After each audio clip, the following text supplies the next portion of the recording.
जय जगन्नाथ फ्रेंड्स मुझे स्वागत करुच्ची मो चैनल मो हांडीशाला को चलते आज आउ गोटे रेसिपी बनैबा शिंब आलू भजा बनैबा शिंब मार्केट रे बे आसलानी शिंब आलू भजा बनैबा चलते मुझे सब काटिकी सफा कर दूची तापर रेसिपी बनैबा देखंतु मु शिंब आलू को भलसे धोईकी काट देछि बड़ बड़ पीस रे एबे हमें प्रस्तुत करबा भजा ए शिंब जाको टिके कला कलर अच्छी चलतु रेसिपी आरंभ करवा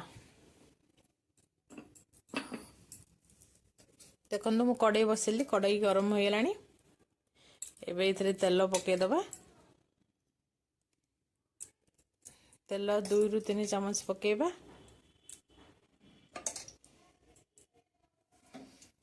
टिके हाई रखिया जाल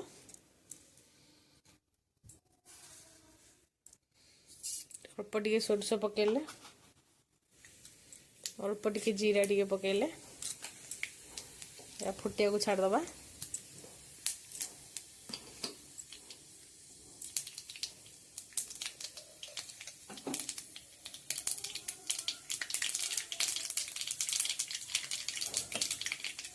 एबे हमें काटिकी रखिबा कंचा लंका पकेबे इतरे कंचा लंका प्याज डायरेक्ट पके देबा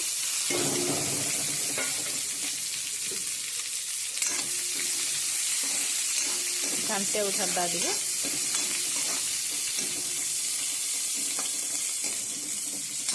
पियाजर कलर अल्प टिके चेंज हेले आम परिवा को पकईदबा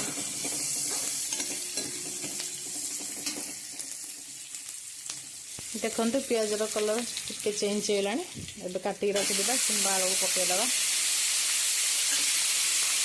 ये शिंब जाक मुझे किणी आणला कला कला कलर शिंब जाक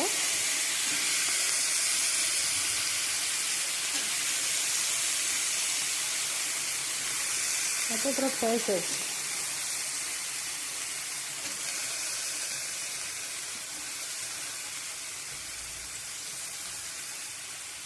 आपको हमें घांटा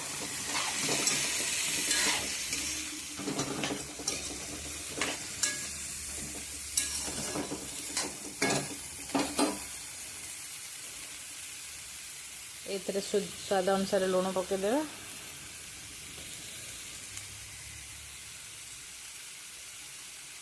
स्वाद अनुसार हलदी गुंड सॉरी कलर अनुसार हलदी गुंड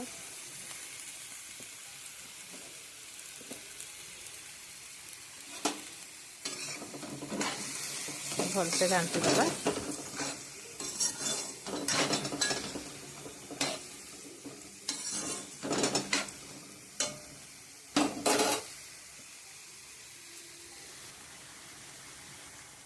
एबे टिके लंका गुंड पकईदबा आपण जितकी राग खाऊचंदी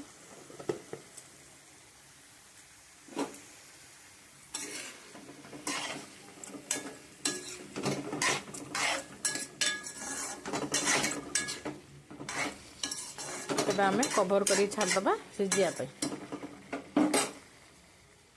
चलते एबे कवर टे काढ़ी देखिबा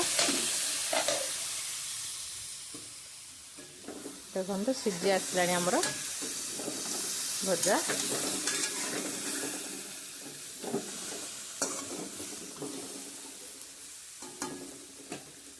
ए समय आम टमाटो गोटे पकईदबा काटिकी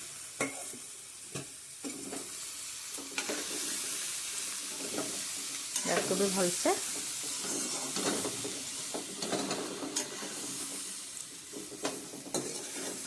घांटिकी